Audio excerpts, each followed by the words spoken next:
the TeachPitch podcast. We are very excited to be launching a series of interviews for TeachPitch, a global community of tens of thousands of subscribers from over 205 countries who all have a desire to improve the state of education in this world. And for these interviews, we have selected a number of our subscribers who have achieved great things. And by great, I mean amazing. Think of former presidents, entrepreneurs, fashion designers, hospital builders, non-profit founders, authors, journalists, doctors, etc. And what all our guests have in common is that despite their great success, they've encountered many enormous challenges. So what were these challenges and how did they overcome them? That is what we are going to be talking about here. My name is Aldo de Pap and I'm massively looking forward and very grateful you can join us in this journey. So sit back, relax and download the podcast here. Working with institutions and universities for us is a very important thing. And what we have achieved as a group, I'd like to somehow to give it back as much as I can, as much as we can to the society, to the community. Yeah. So whenever we have within our limits and chances to have interns or to have people from universities to start working with us or to give a chance to young people, we do it. A very happy Thursday, everybody. It is a Thursday, April 7th, and I am very proud as ever to drop another episode for the TeachPitch podcast, as we intend to do every Thursday morning, every single week. And this one is a special one because I just returned from Albania, the Republic of Albania. And you might not know this, but we have been working with the country of Albania already since 2014. And it's actually safe to say that Team TeachPitch is a team based in the United Kingdom and also a team based in Albania. And I got to know this beautiful country now already for 7 to 8 years. And it's wonderful people. And one of my personal frustrations was always when I tried to explain that I was going to Albania, people, they had their ideas and they had their reservations, because if you look up Albania in the news or in the movies, then often the news is not that good, or the portrayal of Albanians in movies is not that good. You always have a bit of the stereotypical gangster, the Eastern European mob. So it's related to kind of lots of dodgy, grim things. And that is not at all the Albania that I know. And I wanted to seize the moment and the opportunity to show to you Albania on a very different level. Now, another reason that I went to Albania is I was invited to speak at this great conference, which is called ThinkTech.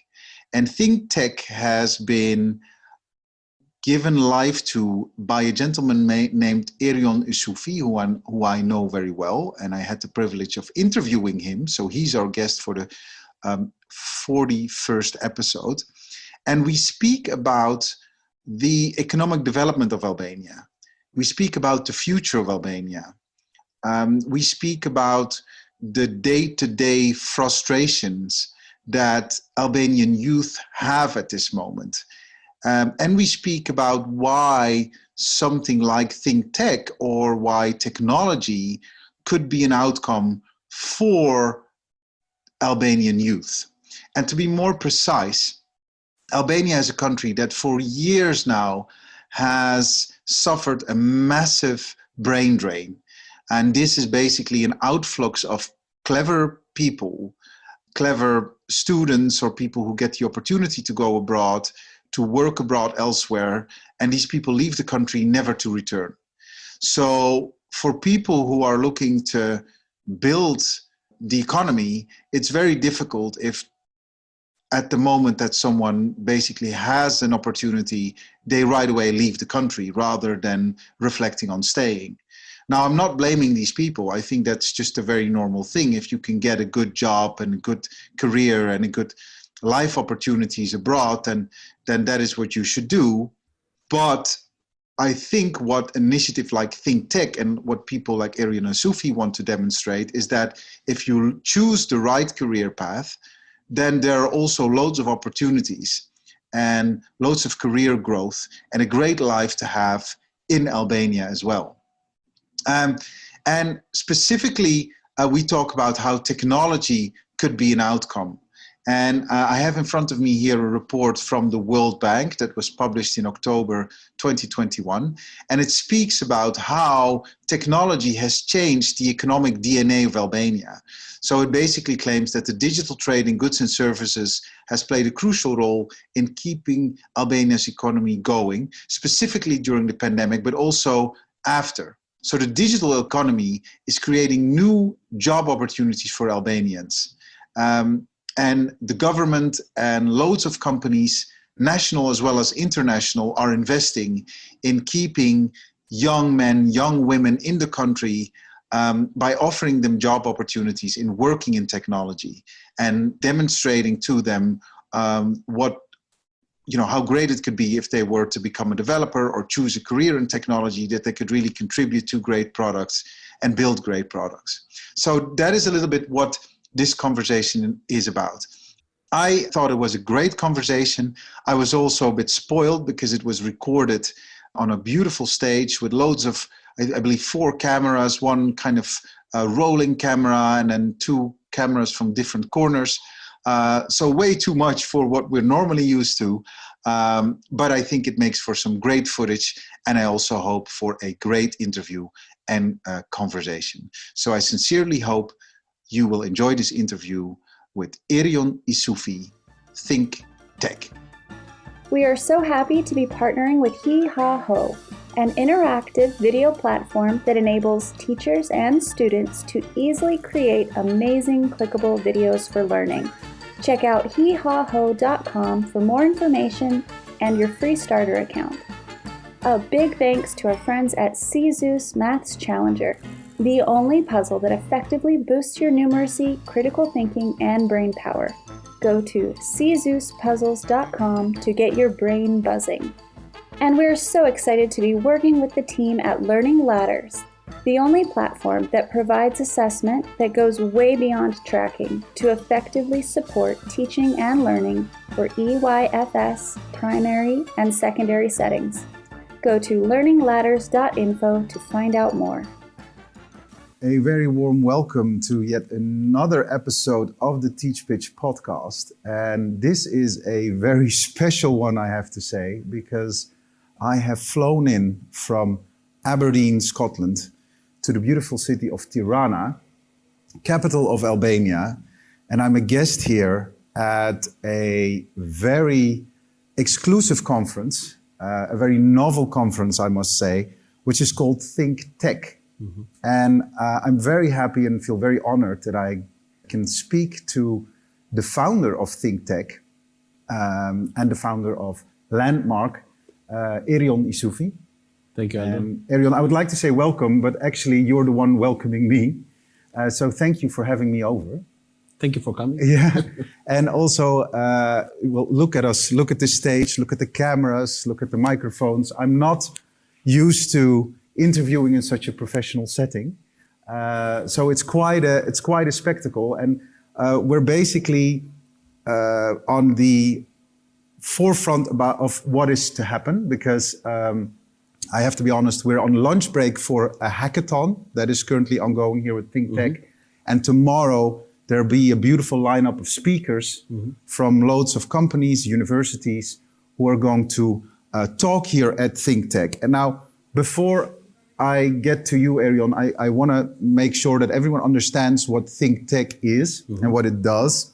So I went to the website and I just want to read what I found there. Yes. So on the website it says, for the first time we introduce a conference which focuses entirely on technology as the field of the future. The call of ThinkTech is do not leave Albania, because even in the absence of initiatives of relevant institutions, our country still offers many opportunities in the field of technology. And I think that's a beautiful tagline.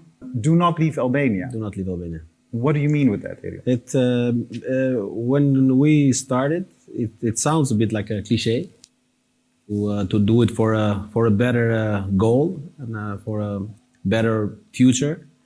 But actually, that's it all about.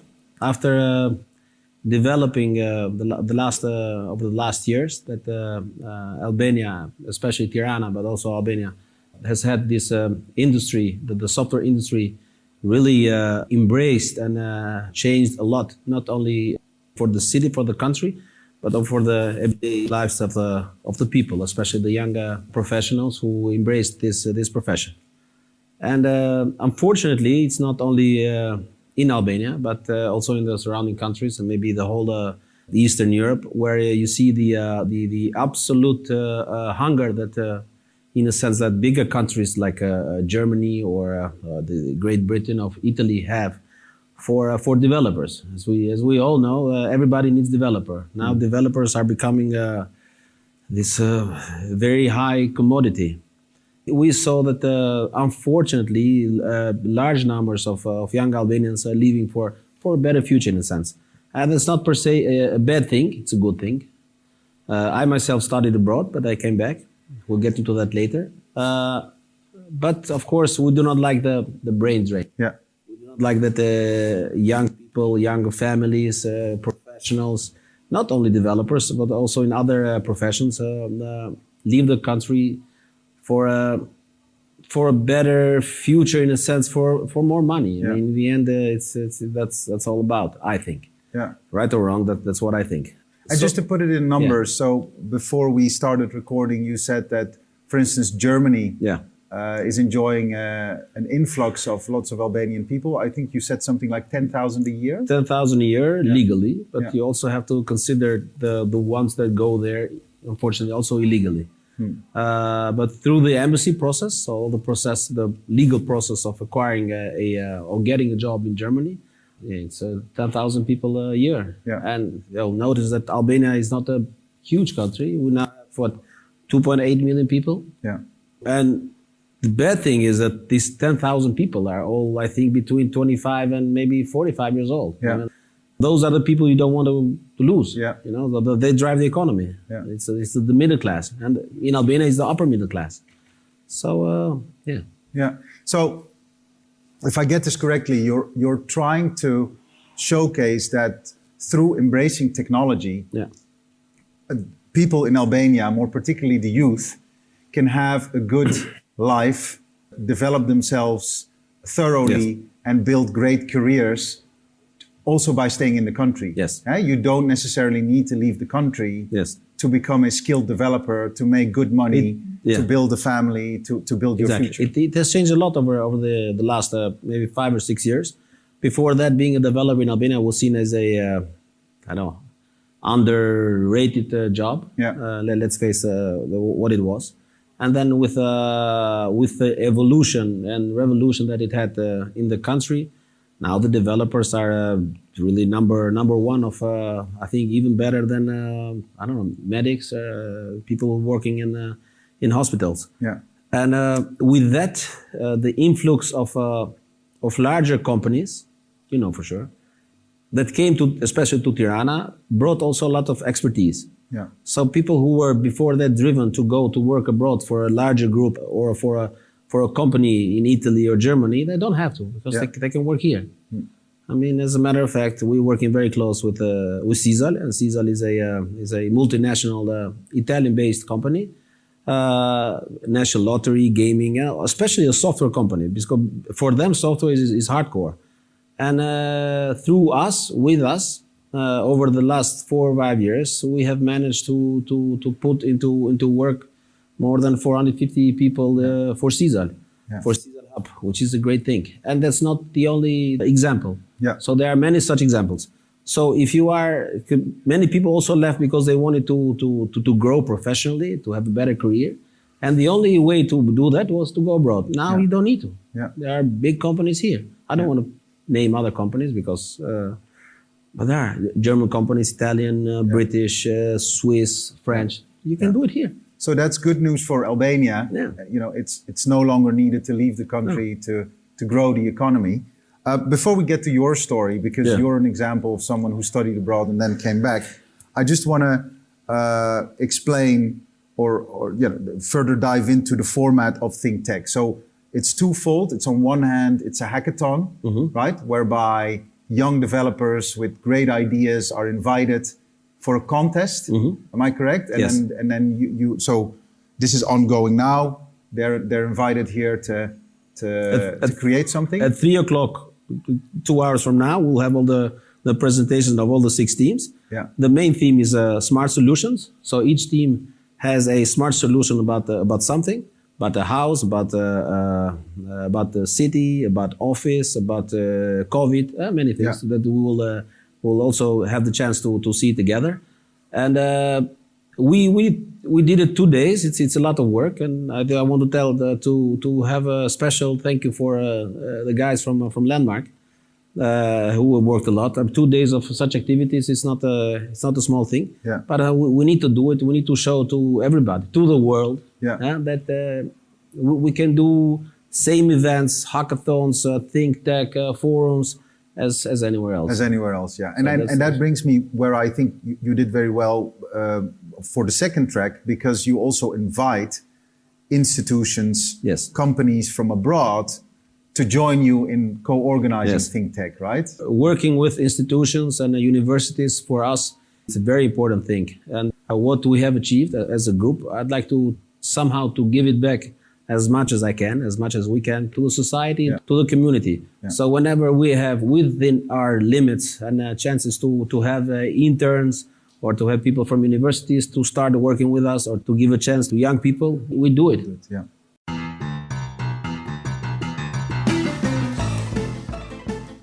Of course, it's not unlimited, but we do it. Nice. That's the whole idea. And, Nice. and as a matter of fact, we have a collaboration with many institutions, universities, that we try to get from each other to how to better ourselves, but also universities, maybe if they have hands-on on what companies need, maybe they also can redevelop, and change eventually their curricula. Because let's face it, universities are a bit standard operating institutions, and they do not change that quickly. And it's not only the institutions, these are also companies from abroad. Yes. So companies from the UK, from Italy, From Germany. who are also supporting ThinkTech in Albania, right? We are very thankful to our, I'd like to say, friends. Yeah. Before they were clients and then became partners, Yeah. but then we became friends with Yeah, all yeah. of them.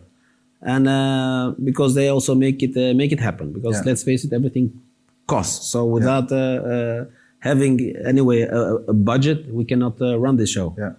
And we have a saying at Landmark that we do not compromise with quality. So if we do something, we need to do it top notch all the way. Yeah. So state of the art. Thank you. Let's talk about you for a second, Erion. So we've hinted before, you're Albanian. You underwent primary school, secondary school here in Albania, and then you got the opportunity to study abroad. So you did so in the Netherlands. Yeah. And by the by, Erion and I know each other from those days because we both studied in Utrecht, and coincidentally, we also studied the same, international relations. Yes. Yet you chose, after graduating, to go back to Albania. Yeah. Could you tell me a little bit more about that decision? Well, I found maybe not many people understand, but if you're Albanian, you understand. If you have an international degree, it helps a lot in Albania, because it somehow makes you, I don't want to say makes you special, but it gives you at least a bonus, a start bonus, and with many things. Of course, leaving a part that Utrecht University is top 50 universities in the world, which is a great school that you learn a lot. And learning at the university, living alone, and you have to do everything by yourself. It's another school altogether. So apart from that, in Holland, I was supposed to be, maybe if I would have stayed, a normal a guy with a normal job, which is, I have nothing against it, of course. But I would not have had maybe this bonus starting point that I would have had here. Yeah. So that's what made me think of, maybe go back and, let's give it a try. So I came back in 2005. And then, in Albania, you need, after you have lived I lived in Holland for 9 years almost. if you live for a long time, then you need time to reintegrate into your own country, because again, you don't understand, but the rest Things of the Albanians do. Yeah. Things change a lot. You change, but then you have to rechange with how we operate. Yeah. From the driving into standing in line, in things that you know. Although you've been here many times. And I was always very much involved in events, also at school, and public relations and international relations, and content creating. One of my major that I really liked, one of my exams that was about journalistic, so journalism. I liked it very much, but I never wanted to become a journalist. I said this is too much for me. But anyway, I love reading. I like to write, not to write books, but I like to write things before.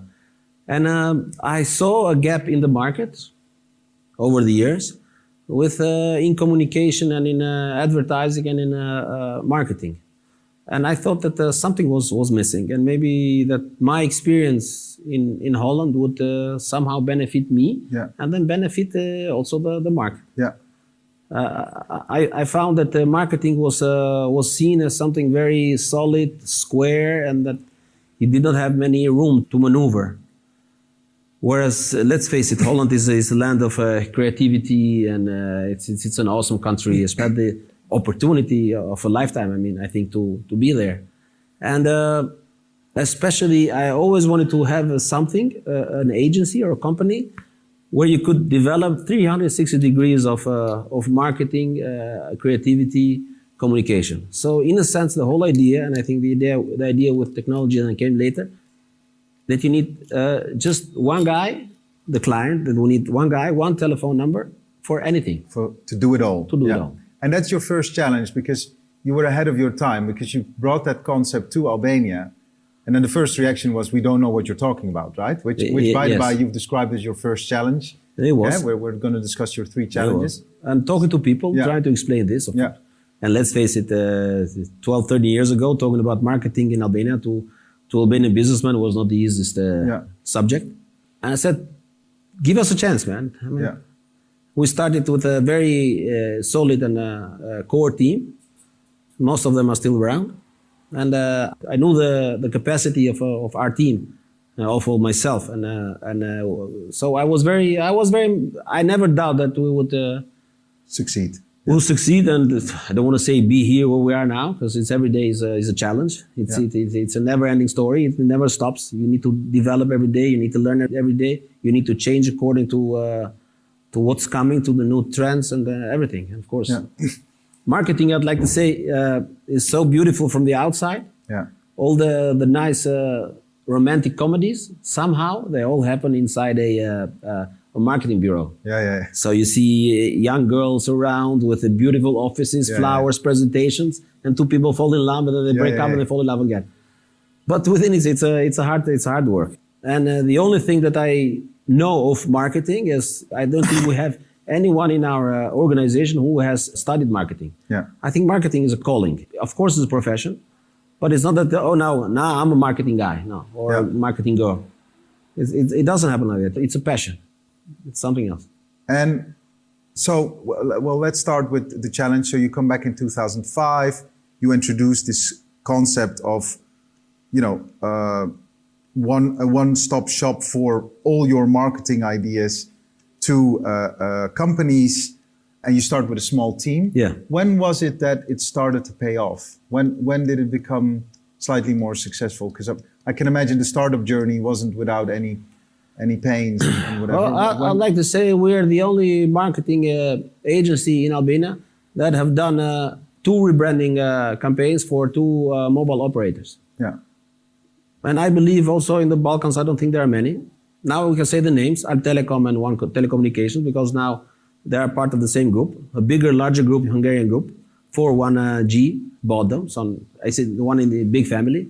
And we had the chance to do the rebranding of Al Telecom with Eagle. So there were 2 brands. It was the mobile operator Eagle and Al Telecom, the solid former Albanian Post, which is an internet provider and telephone fixed phone.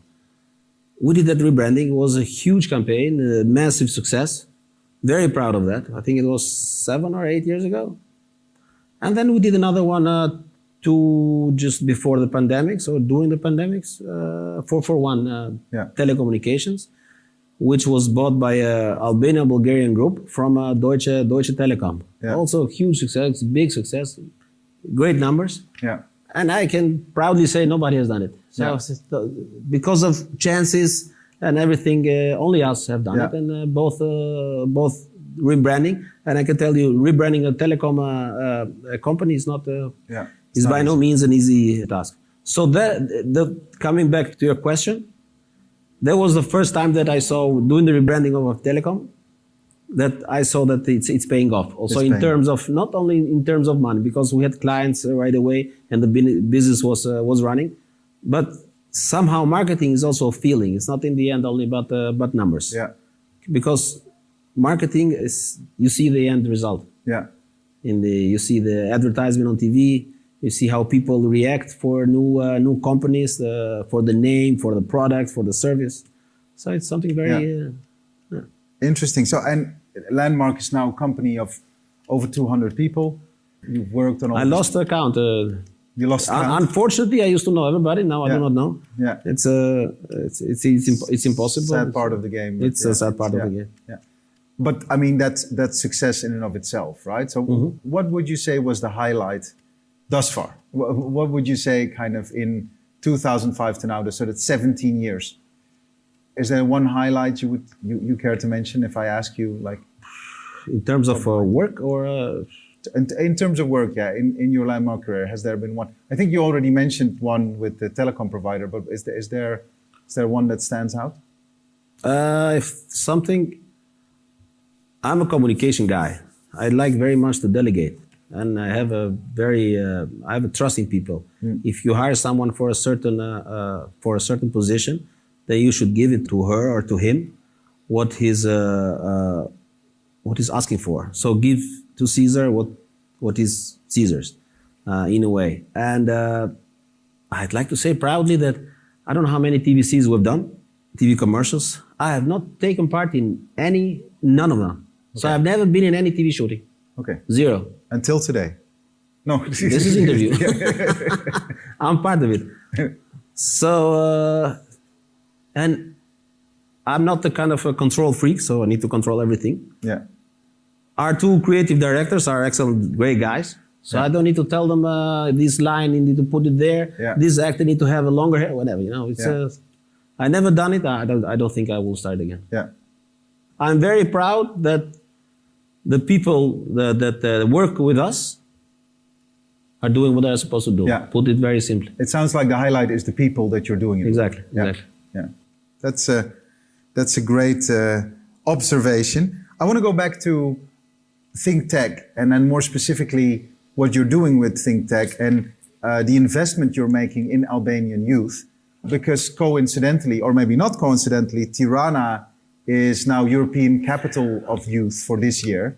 So Tirana is almost a European example of how we should invest in the next generation. Which role do you think technology can play in this investment? You have put it in very nice words, Aldo, and I love your description. Yeah, I'll tell you another example. According to official numbers, I think from when this school year started, university, I think it was in October, 22,000 people were registered for economics. At university. At university. Yeah. And imagine, the one who registered for economics, they're good with numbers, right? So they're, generally speaking, they're good with math, maybe physics, geometry.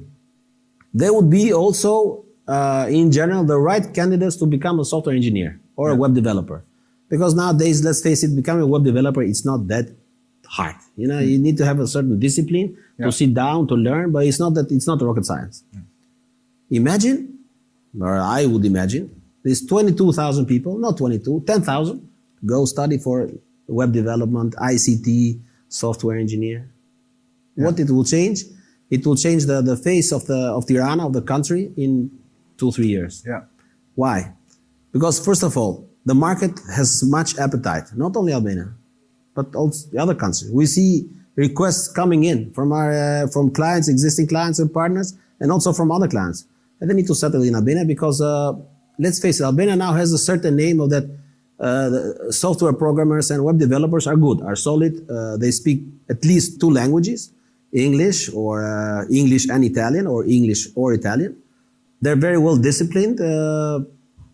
Let's face it, no bullshitter in the sense, I'm sorry to use this sense, but they work and they get, it's more efficient than the Western Europe, which is good for us. But still, the salaries that a junior developer would get cannot compare to a junior finance or economist. And in years, the whole digital world, so not only software programmers, but also online managers and creative guys and designers. These are the future of everything. You know? I know that also economists is very important to keep your, but you know, in a sense we have our office, our finance office now. We're 4. We've grown to 200, and before there were 3. So we'd add 1. We cannot add 20. No. You know how much we grow. It's not relative. So you grow 1. So in this sense, and for this, many the government and all other institutions, state and NGOs, they need to do a lot about this. It's a pity that 22,000 newcomers, so first year, want to study economics. And I don't know how many tens of thousands want to become a lawyer. Lawyer is fine. I have nothing against lawyers, but there should be incentives from other institutions to delegate, to tell people, we cannot produce 20,000 lawyers a year because the market doesn't need it. You know, they end up, the best they can do is work for the government with a starting salary of 300-400 euros a month. You know, it's. Just to clarify, when you said salaries don't compare, a software developer would make a lot more than an accountant or an economist, right? And the growth it goes much faster than any other profession. So your message would be to public institutions.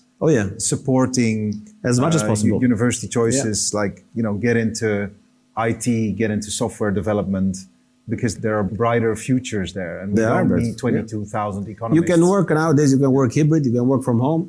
You can work from office. I mean, it's you can have your own company, your name. You can work freelance. And is that also your message with ThinkTech? Is that what you want to convey to the people who are coming over, who are coming here tomorrow, and who are still? The message is that Albania is a beautiful country. Again, it sounds cliche, but we have an amazing coast, amazing cuisine. But as everything, there are balances. Of course, there is no such thing as a perfect country, perfect people, perfect nothing. But these things are very, very good. There are other things that we need to improve, but let's not go into that. And I don't want to say that to no one, don't go abroad, do not try yourself. But still, there are opportunities here, and they should see that. Again, working in your own country and being in your country is a big plus. If you go to another country, it's going to be very tough few years at least, if not for a longer period. Or you can go shortly but come back. Right? You can go shortly, come back. Permanent brain drain. I like what you said about Albania, because you and I sometimes laugh about the perception that other people have of Albania. For instance, if it's in movies, there's always like mafioso or kind of, Liam Neeson has done a great job doing take 1, take 2, take 3, and I think he's doing take 4. We're not like we're not all bad guys, Aldo. No, you're most certainly not. And I always think it's such a shame that that's the portrayal of Albania in movies or something like that. That I'm like, why is this? Because you're right. You have a beautiful coastline, great hospitable people, great food. There's so many things to Albania, and I think it's a shame that it's portrayed as such. And I hope there are more people standing up and showcasing Albania on a level that it deserves.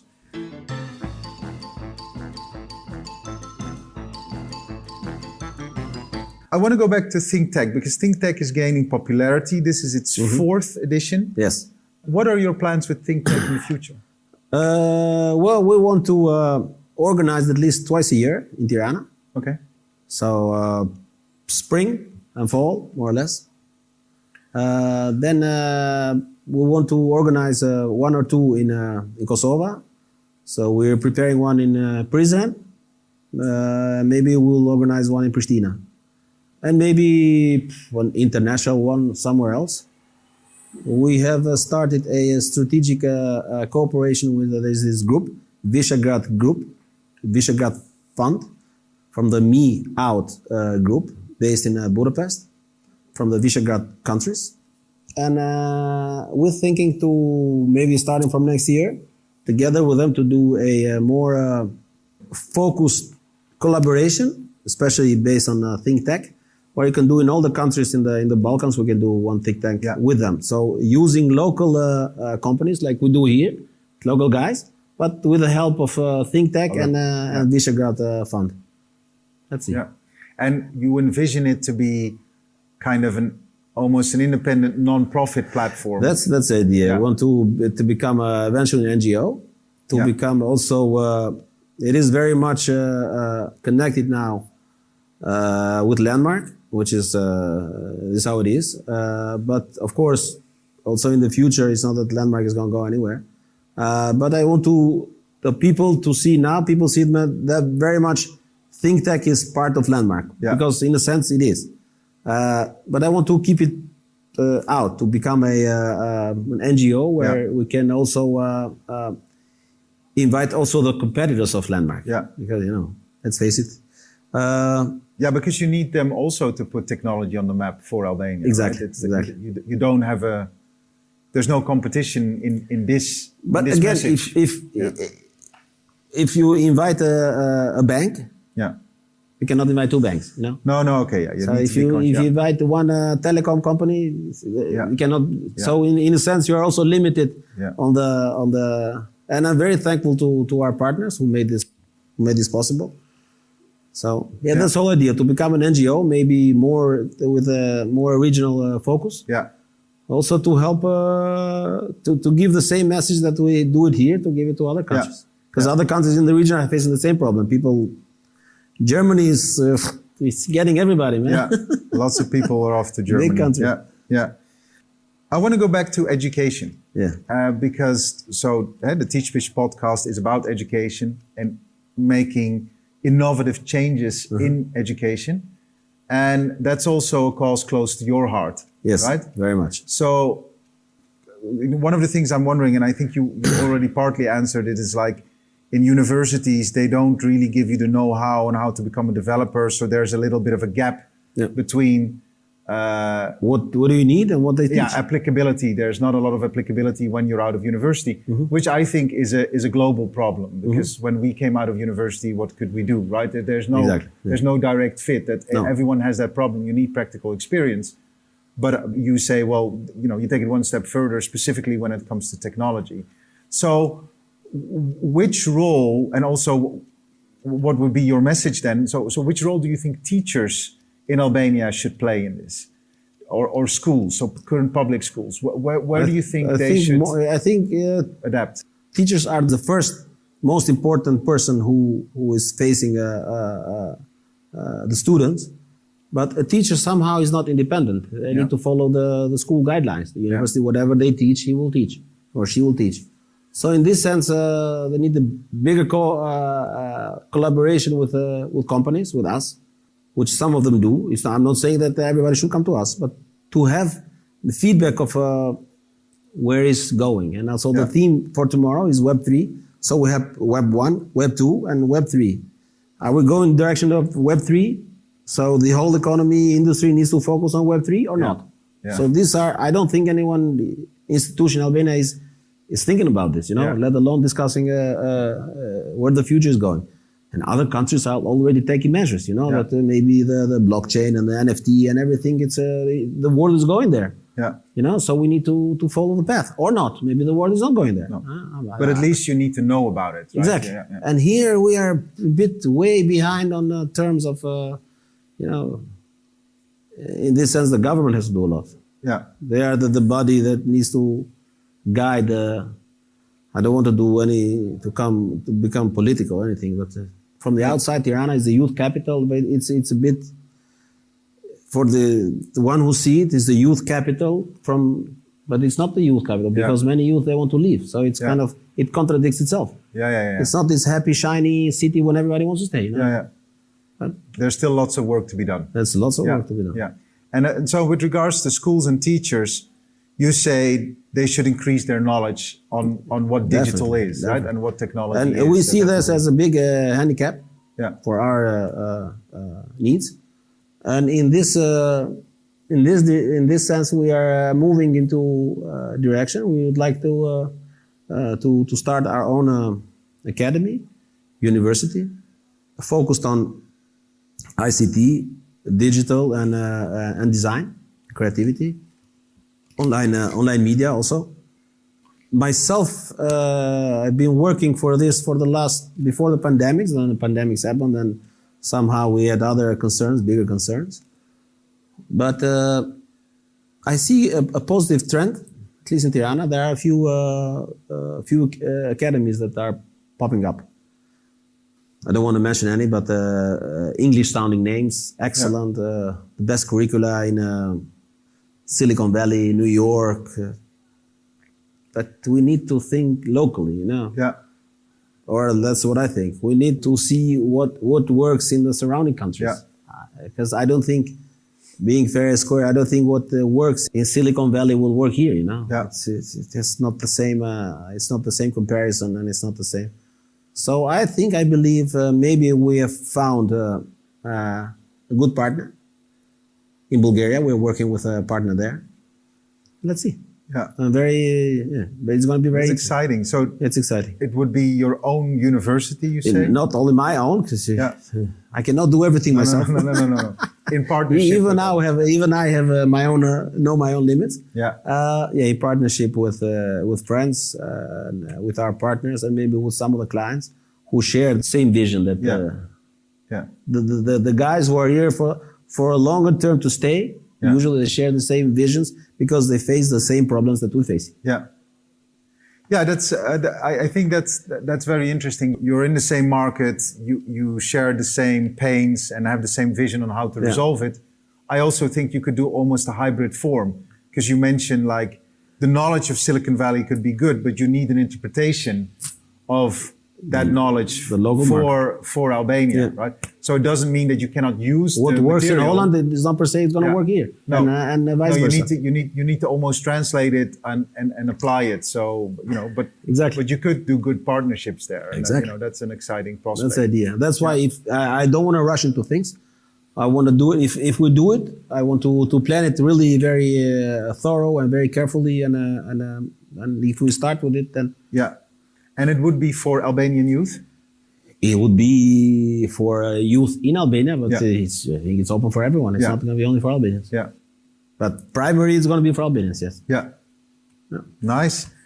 Well, there's a lot of plans and already so many projects that you've achieved. So it's really an amazing story, because if you look at, as you say, all the commercials that Landmark made, the big projects you did for these telecom providers, but also the other work you're doing with your technology teams and your ever-growing group of software developers. And, it seems to be perpetual. But I appreciate you also describe the challenge like every day is different, right? You need to keep on fighting. You need to be at it, as many entrepreneurs always say. So I'm, very happy you underline that.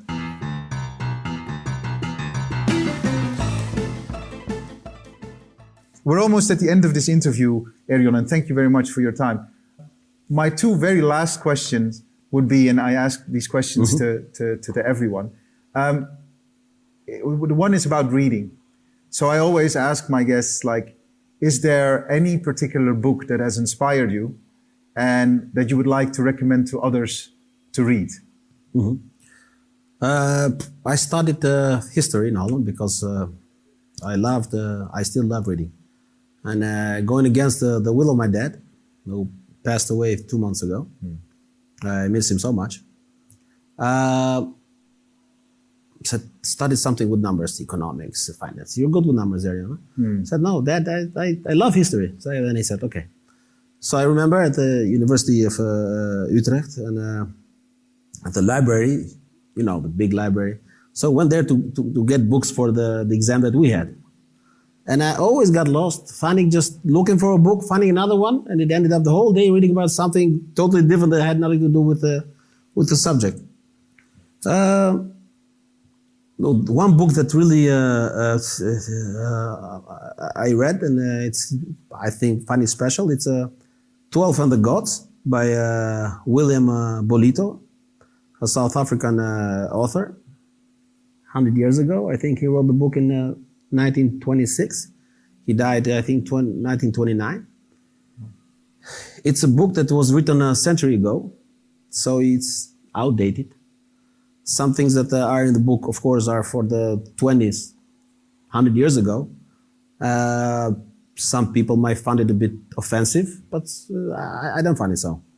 How I found it is that somebody wrote that this was Elon Musk's favorite book, because he's also South African. And these cliches of whatever Elon likes, everybody should add a whatever. Yeah.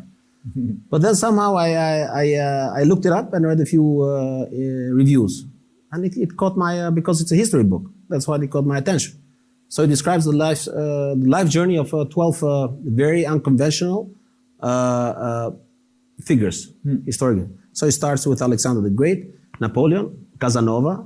So it has a very dimension that follows the lives of these people who led very unconventional and wild lives. And in the end, it's a book that if you want to get motivated for a wilder life, even though I'm not lead any wild life whatsoever, it's a good read. So the author itself, I believe he almost died at the Battle of Verdun in 1916. They thought they lost him at the battle. He got buried alive. Somehow he survived. Oh, goodness. So maybe after this resurrection that he had, and maybe he thought of this unconventional life. Yeah. And one line that I like, I don't know, it's the end of the book, I think. He said that laws are written by old people for old people. Yeah. Because he said, if you're young, you have to be unconventional. Yeah. If you're old, then you like the status quo. Nothing happens. I don't like to move a lot. Hey, I like it as it is. Comfort. Yeah. Comfort. Yeah. Young kids are not. It's anything but comfort. Yeah. They should get out, explore, discover, travel, know themselves. And he uses this example, like Alexander the Great, who took this massive empire. He said he went against all odds. Because he said, I'm going to go all the way to India. He was, when he started, he was 20-something years old. He died 33.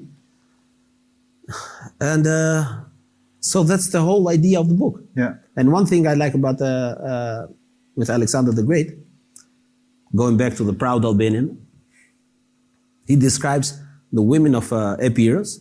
And because Olympia, the mom of Alexander, was from Epirus. And Epirus is a region in South Albania and north of Greece. We say they're Albanians and the Greeks say it's Greeks, but anyway, it's like the egg and the chicken. But one true fact is that the old Greeks never accepted Alexander the Great to take part at the Olympic Games because they thought of him, he was a barbarian. And barbarian, barbaros in Greece, it translates into foreigner. Yeah. So he was not Greek. But now, of course, the Greek government says that Alexander the Great is the Greek hero. Yeah. But back in the days, he was not. And in the book, Olympia had a very big impact on Alexander's life, bigger than Philip, his dad. And she was from Epirus. And he describes the women of Epirus as something godly, epic, strong, determined, and stronger than men. And somehow my family comes from this Epirus, let's say, region, south of Albania. And all the women in my family are like that. So I'm used to very strong and determined women. Yeah. But anyway, so the book 12 and the Gods, I'd recommend it to anyone who loves history. Yeah. It's an unconventional reading about history. Good. 12 and the Gods by William Bollington. Thank you so much for that recommendation. And I'm definitely going to read it. And I think it already speaks for itself that if a book is more than 100 years old and you're still fascinated by it, reading it in 2022, then that speaks for itself, right, as a recommendation. And I'm sure that any political incorrectness can be looked at from, okay, it was written in You have those to put it in that times, perspective, whereby, yeah. you didn't have that perspective. He also wrote a book about Mussolini, but Yeah. let's not go there. Yeah. And then the very last question, Erion. Tell me. Let's turn the tables. Now this is your interview and you have a podcast. Mm-hmm. The ThinkTech podcast or the Erion Isufi podcast. Who would you want to talk to? I like to describe myself as a history student. I like, they say, if you know the past, then you are better prepared for what's coming, for the present and eventually for the future. So I'd like to choose two historical figures which I think have had an impact in my life, big, small. The first is Napoleon. Somehow I find his figure, what he did for Europe. Of course, he did also bad things, war, kill, but everything is time relative. So I have to put in when he lived. But what he did changes that he brought women's rights, divorce rights, so you could eventually divorce. He was the first one who put the surnames. So all the weird surnames that you have in Holland, van der Niet, Holland, So the Dutch thought, we write it down. Yeah. And then it's a joke. it's a joke. The French will go. Yeah. The Dutch will come. But man, the names changed. They stayed there. So if you're in Holland, that you have these weird surnames, and then you know what's about. The second is Kurt Cobain, singer of Nirvana. And why him? I think we're same generation. We were very lucky to be teenagers in the 90s. And especially in 1991, which was the big year of change. It produced, to me, the music that I love. So alternative rock, grunge, and heavy metal. 91 was, I think, the best year that, for me again, for this music that I still listen today. Amazing albums from Metallica, Guns N' Roses, Nirvana, Red Hot Chili Peppers, Soundgarden, Pearl Jam. Maybe I forget. No, again, 91 was an immense year. And Kurt Cobain was, to us, to my generation here, was maybe the most unconventional of all of them, also because he died young. So maybe going back to the book, that's why I like the book, because it's an unconventional. Yeah.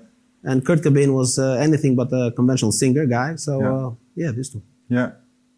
Wonderful. These are amazing answers. And thank you so much, Erion. Thank you so much for inviting me into the ThinkTech world. It's been inspiring to listen to you. I also want to say that I'm very sorry for your loss from your father. Thank you very much. If he were here today, he would be very proud of you as a historian, an entrepreneur, a marketeer, and a ThinkTech founder. Thank you very so much. Thank you very much, Aldo. Thank you.